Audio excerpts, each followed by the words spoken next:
Hey, what is up everybody? This is Stevie Breach coming to you. This is the night before Night of Champions 2015. This will be my final complete predictions video on everything that is going down with WWE Night of Champions tomorrow.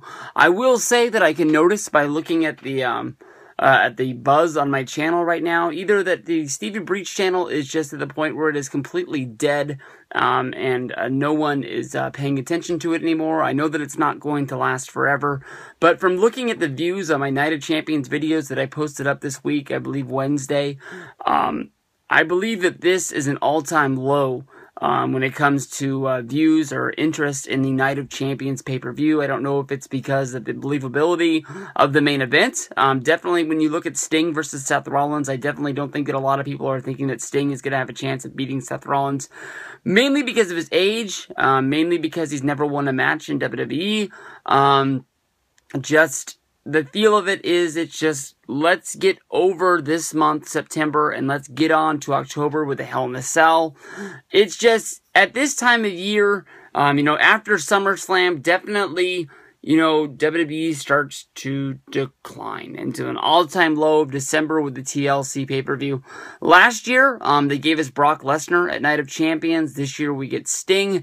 You can tell that definitely WWE is trying to have somebody in a match that means something and that has value to people to keep their subscription to the WWE Network, because definitely that people will be dumping the WWE Network, not wanting to pay the $9.99 a month for your Octobers, your Novembers, your Decembers. You have to have something that is a hook to get people in there, and I don't think that Sting pulled it off the way it was. But at the pay-per-view, we've got 8 matches. I think that honestly, in my mind, I care about 2 of these matches. I think that I care about Seth Rollins against John Cena, knowing that it's going to be a great match, and Ryback versus Kevin Owens. That is honestly about it. I know that some people might care about Nikki Bella versus Charlotte, with the WWE Divas Championship and Nikki Bella's title reign being on the line, but honestly, I can tell you that I just don't really care about it. But we'll start out with the tag team match for the tag team championships. I got the New Day beating the Dudleys. I honestly believe that it's just too soon for the Dudleys to get the title. I know that honestly, when you think about it, that doesn't make a lot of sense.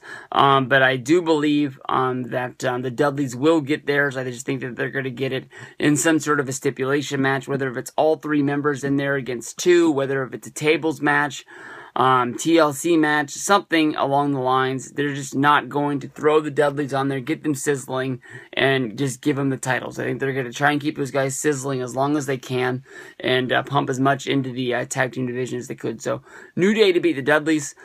Singles match, Dolph Ziggler against Rusev. Honestly, I don't even think that this match is going to have a finish. At SummerSlam, we had a double countout. I believe that we're going to have some sort of disqualification, or just a all-out brawl that the referee has to break up. I'm looking for no winner in this Ziggler versus Rusev match.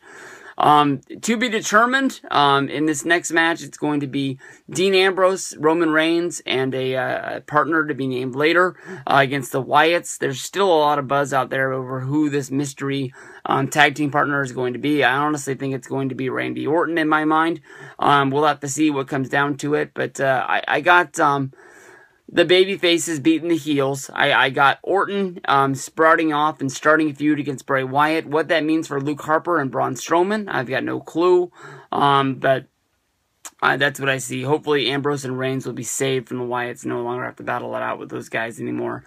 From there, we'll go on to the Divas Championship match. I have Nikki Bella beating Charlotte due to outside interference, or due to outside sort of oopsies from Paige. I think that Paige will be a factor in this match, making it where she makes a mistake, Charlotte doesn't win the title, and then Charlotte is mad at Paige for butting her nose in and trying to help her win, but ends up helping her lose.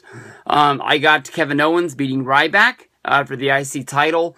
I'm really hoping that this is something that puts Kevin Owens back into the limelight. I know that they've really cooled him off the last couple of months. Maybe he came in and he was hotter than they wanted him to be.